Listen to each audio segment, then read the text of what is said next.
તંત્ર પર સ્થાનિકોના ગંભીર આક્ષેપ। 4 ગામો બેટમાં ફેરવાયા છતાં તંત્રએ ગામનો સંપર્ક ન કર્યાનો આરોપ।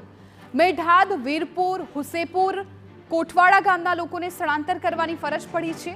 આંકડાકીય માહિતી અધિકારી પાસે ન હોવાની સામે આવી છે। તમામ 4 ગામોના આકાશી દ્રશ્યો છે એ પણ સામે આવ્યા છે। ટીવી9ની સ્ક્રીન પર તમે આકાશી દ્રશ્યો ગામના જોઈ રહ્યા છો કે જ્યાં આખું ગામ પાણીમાં ડૂબી ગયું હોય એવું લાગી રહ્યું છે।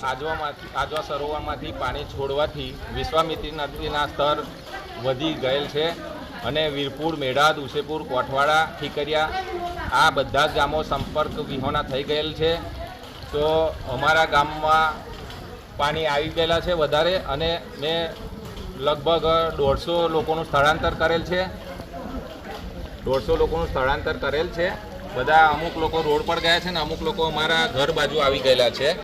વડોદરા બાદ પાદરામાં પણ હવે પૂરની સ્થિતિનું નિર્માણ થયું છે। પાદરા કરજણ હાઈવે પર આવેલા અને મેઢાદ નદી કિનારાના વિસ્તારોમાં વરસાદી પાણી ઘૂસી ગયા છે। વીરપુર, હુસેપુર, કોઠવાડા અને મેઢાદ સહિતના જે તમામ ગ્રામ્યના નીચાણવાળા વિસ્તારો છે તેમાં પાણી ઘૂસી ગયા છે। અહીંયા સ્થાનિક લોકો છે તેઓ આક્ષેપ કરી રહ્યા છે કે ગઈકાલ રાતથી અહીંયા ગંભીર પરિસ્થિતિ છે છતાં પણ તંત્ર દ્વારા કોઈ પણ પ્રકારની અહીંયા જાણકારી લેવામાં નથી આવી રહી અને તંત્રના કોઈ પણ અધિકારી અહીંયા સુધી પહોંચ્યા નથી। સીધા આક્ષેપ છે, શું કહેશો, કેવી ઘટના છે? એકદમ કપરી પરિસ્થિતિની ઘટના છે। જે લોકો કાલ રાતથી જ લોકો બહાર નીકળી ગયેલા છે। રોડ ઉપર લોકો રાત્રે સૂઈ રહ્યા છે અને એ લોકોને પણ મગર વગરની બહુ તકલીફ વાળું ગામ છે। વીરપુર, મેઢાદ, હુસેપુર વાળાને બહુ જ તકલીફ છે અને ઢોળાઓ એમના ભેંસો છે, ગાયો છે, બળદ છે, બકરા છે, એ લોકોને બકરાની જોડે એ લોકો સૂઈ રહ્યા છે, એમની સાચવણી કરે છે અને ખાવા પીવાનો મોટો પ્રશ્ન એમને મેઇન પ્રશ્ન મોટો ખાવા પીવા બનાવવાનો જ છે। તંત્રના કોઈ અધિકારી અત્યાર સુધી અહીંયા પહોંચ્યા છે ખરા? કોઈ અત્યાર સુધી જોવા નહીં આવ્યું। કોઈ જાણ કરી છે તમને? કોઈ જાણ નથી કરી। કાકા, કઈ રીતની પરિસ્થિતિ છે અને કોઈ અધિકારી અહીંયા સુધી આયા છે? કોઈ ના, નથી આયા। કોઈ અધિકારી આયા નહીં ને કશું જોતાય નહીં અમારું। તમે રજૂઆત કરી આ બાબતે? રજૂઆત તો સાહેબ અમે પાણી જેવું ભરાઈ ગયું તો અમે રજૂઆત કેના કરી? અમે નાહવાની જોગવાણ કરવી પડે ને અમારે। અહીંયા કોઈ મામલતદાર, અધિકારી કોઈ અત્યાર સુધી આયા? કોઈ આયા નથી અહીં અત્યાર સુધી, મામલતદાર કે કોઈ આયા નહીં। શું કહેશો સરકાર? સરકારને કહે કે અહીં અમારી પરિસ્થિતિ જુઓ અને નિર્માણ કરો અમારું। તમે કયા ગામના રહેવાસી છો અને કઈથી આયા છો? सर यूपी से। मेरा नाम प्रेम सिंह है। मैं तो काम करता था पटेल कैंप में। मैं देखा बाढ़ है तो हम भी बेचारे रात खाना खाया नहीं है। मैं यही चाहूँगा प्रधानमंत्री से हमारे लिए कुछ यूपी के लिए सहयोग करे, कुछ ना कुछ बाढ़ के लिए जनता के लिए कुछ सूचित किया जाए, कुछ निर्माण किया जाए। हम आपसे यही मांगने धन्यवाद। कल रात से कोई यहाँ पर कोई अधिकारी कर्मचारी आया है? अभी तो कोई नहीं आया सर, हमारे लिए कोई सुनवाई तो हुई नहीं। हम तो यूपी से, कानपुर देहात से। કાકા, કયા ગામથી આયા છો તમે? આ બધું વીરપુરનું છે। વીરપુરના ભેંસો છે, બધું સાધન લઈને આવ્યું, બધું ઘર મૂકીને બધું તણાઈ ગયું ઘરમાંથી। શું પરિસ્થિતિ શું છે? પાણી વધારે છે અને ગઈકાલ રાતથી કોઈ અધિકારી, કર્મચારી કોઈ આવ્યું નથી। અત્યાર સુધી કોઈ નથી આવ્યું? ના, કોઈ નથી।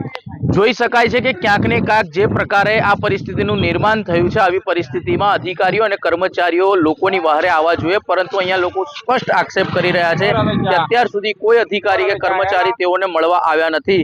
ત્યારે સરકાર આ બાબતે યોગ્ય કાર્યવાહી કરે તેવી માંગ ઉઠી છે। ધર્મેશ પટેલ, ટીવી9 પાદરા। તો વડોદરા શહેરમાં વિશ્વામિત્રી નદીના પાણીએ તારાજી સર્જી છે। શહેરના મોટા ભાગના રસ્તાઓ જળમગ્ન બની ગયા છે। અકોટા 4 રસ્તા પર પાણીમાં ગરકાવ થઈ ગયો છે। અકોટા વિસ્તારમાં અનેક મુશ્કેલી લોકોને અત્યારે પડી રહી છે। હોસ્પિટલ જવા માટે લોકોએ ટ્રેક્ટરનો સહારો લેવો પડી રહ્યો છે।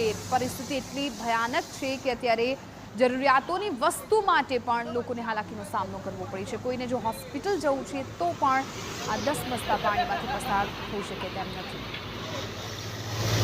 વડોદરા શહેરમાં વિશ્વામિત્રી નદીએ તારાજી સર્જી છે, ત્યારે શહેરના અનેક વિસ્તારો એવા છે કે જ્યાં અત્યાર સુધી પાણી નહોતા પહોંચતા, પરંતુ જે રીતે 12 ઇંચ વરસાદ અને ઉપરવાસમાંથી જે પ્રકારે વરસાદ પડી રહ્યો છે, ત્યારબાદ આજવા સરોવર, પ્રતાપપુરા સરોવર અને દેવ ડેમમાંથી જે રીતે પાણી છોડવામાં આવી રહ્યું હતું, તેના કારણે વડોદરા શહેરના મોટા ભાગના વિસ્તારો જળમગ્ન બન્યા છે। હાલ અકોટા 4 રસ્તા પર હાજર છીએ કે જ્યાં આગળ મોટા ભાગના રસ્તાઓ 4 રસ્તા પાણીમાં ગરકાવ થઈ ચૂક્યા છે।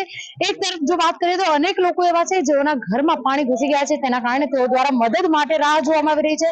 તો બીજી તરફ કેટલાક લોકો આ પ્રકારે જે પાણી ભરાયેલા છે તેમાં મોજ કરવા માટે પણ બહાર નીકળેલા છે. પરંતુ જે રીતે વાત કરીએ કે વડોદરા શહેરની પરિસ્થિતિ જે પ્રકારે વકરી રહી છે તેને ધ્યાનમાં રાખીને એનડીઆરએફ, એસડીઆરએફ અને સાથે સાથે આર્મીની ટીમને પણ તૈનાત કરવામાં આવી છે. બીજી તરફ જો વાત કરીએ તો જે પ્રકારે વડોદરા શહેરમાં પૂરનું જે સંકટ હતું તે હાલ જોવા મળી રહ્યું છે, પરંતુ હજુ પણ કેટલાક કલાકો એવા છે કે જે વડોદરા શહેર માટે અતિ મહત્વપૂર્ણ છે. જે રીતે વાત કરીએ હાલ તો અજો સરોવરમાંથી પાણી છોડવામાં નથી આવી રહ્યું, પરંતુ જો હજુ પણ પાણી છોડવામાં આવે તો વડોદરા શહેરની પરિસ્થિતિ વધારે વિકટ બને તેવું ચોક્કસથી લાગી રહ્યું છે. અંજલિ ઓઝા, TV9 વડોદરા. વડોદરા શહેર હજુ પણ જળમગ્ન છે. અનેક વિસ્તારો પાણીમાં ગરકાવ છે. મુક્તાનંદ સર્કલની આસપાસનો વિસ્તાર પાણીમાં ગરકાવ છે. દુકાનો સહિત ઘરમાં પાણી ઘૂસતા દુકાનદારો ચિંતિત બન્યા. સતત 2 દિવસથી દુકાનો જળમગ્ન હોવાથી દુકાનદારોનો સામાન પલળી ગયો. વિશ્વામિત્રી નદીના પાણી સમગ્ર શહેરની અંદર ફરી વળ્યા છે અને જ્યાં જુઓ ત્યાં સમુદ્ર જેવી સ્થિતિનું નિર્માણ થયું છે. વિશ્વામિત્રી નદીની આસપાસના વિસ્તારોમાં તો અત્યંત ગંભીર પરિસ્થિતિ છે. અત્યારે અમે મુક્તાનંદ સર્કલની આસપાસના વિસ્તારોમાં જે આવ્યા તો ત્યાં પણ સમુદ્ર જેવી પરિસ્થિતિનું નિર્માણ થયું છે. મુક્તાનંદ સર્કલની આસપાસના વિસ્તારો દર્શાવવાની કોશિશ કરીશ. કારેલીબાગ તરફ જવાનો માર્ગ હોય કે પછી L&T સર્કલ તરફ જવાનો માર્ગ હોય, તમામ વિસ્તારોની અંદર ઘૂંટણસમા અને કેડસમા પાણી ભરાયેલા છે. લોકોને ચિંતા છે હવે પોતાના માલ સામાનની, કે જે કોમર્શિયલ કોમ્પ્લેક્સ હતા અને જે વેપારીઓ હતા તેઓ ગઈકાલ રાતથી જે આજવા સરોવરનું પાણી છોડવાનું બંધ કરવામાં આવતા સપાટી ઓછી થઈ હશે તેવી આશાએ પોતાની દુકાનોની સ્થિતિ છે તેનો તાગ મેળવવા માટે અહીંયા પહોંચ્યા છે. આવા જે કેટલાક લોકો છે તેઓની સાથે વાત કરવાની કોશિશ કરીશું કે તેઓ પોતાના દુકાનોની જે પરિસ્થિતિ છે તે જાણવા માટે અહીંયા પહોંચ્યા છે. તો શું સ્થિતિ છે, કારણ કે ઘણી બધી જે નીચાણવાળા વિસ્તારોમાં દુકાનો હતી અથવા તો ગ્રાઉન્ડ ફ્લોર પર દુકાનો છે તેમાં પાણી ફરી વળ્યા છે અને ભારે ખાના ખરાબી સર્જાય છે. જેમ જેમ આ પાણી ઓસરશે અને ત્યાર પછી લોકો પોતાની દુકાનોમાં અથવા તો અન્ય સ્થળોએ પહોંચે ત્યાર પછી ખબર પડશે કે વાસ્તવમાં શું સ્થિતિ છે, કેવી પરિસ્થિતિ છે અહીંયા. કાલથી 2 દિવસથી હેરાન થઈ ગયા છે. બહુ બધું જે પાણી આવ્યું છે એના લીધે બહુ નુકસાન થયું છે. અમારું આ ફ્રન્ટનું કાચ બી તૂટી ગયું છે અને દરવાજો તૂટી ગયું છે. એના લીધે ઓલરેડી 25-30 હજારના જે ઓલરેડી જે નુકસાન થયું છે એ તો ઠીક છે, એના સિવાય અંદર પાણી આવી ગયું હતું. 2 થી 2.5 ઇંચ 2 થી 2.5 ફૂટ જેટલું પાણી અંદર હતું. એના લીધે નીચેનું જે બી માલ હતું એ બધું નુકસાનમાં હેરાનગતિ થઈ છે. 2 થી 2.5 ફૂટ જેટલું પાણી ઘૂસી ચૂક્યું હતું. વાહનો જે પાર્ક થયેલા હતા તે પણ આપ જોઈએ પાણીમાં ગરકાવ થઈ ગયા છે. ક્યાંક કાર ડૂબેલી છે તો ક્યાંક અન્ય જે વાહનો છે તે ડૂબેલા છે. શું સ્થિતિ છે આસપાસની બીજી દુકાનોમાં? સેમ જ રહેશે, કેમ કે એક જ દુકાન અમે ફર્સ્ટ ઓફ ઓલ ચાલુ કરી, ઓપન કરી તો ખબર પડી કે અંદર 2-2.5 ફૂટ જેટલું પાણી છે. તો બીજી દુકાનો કેવી રીતે ખોલાય? એ બીજી બી દુકાનો મારા ભાઈની જ છે, સમજા. આ બધી અમારી જ દુકાનો છે. તો એટલે અમારી ડેરિંગ નહીં થઈ કે એક જ દુકાન ખોલી તો 2-2.5 ફૂટ જેટલું પાણી હતું.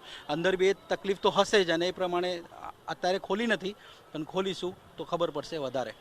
અત્યારે ખોલી નથી, પરંતુ જેમ જેમ પાણી ઓસરી જશે અને ત્યારબાદ લોકો પહોંચશે ત્યાર પછી કેટલું નુકસાન થયું છે તેનો પરિસ્થિતિનો તાગ મેળવવામાં આવશે.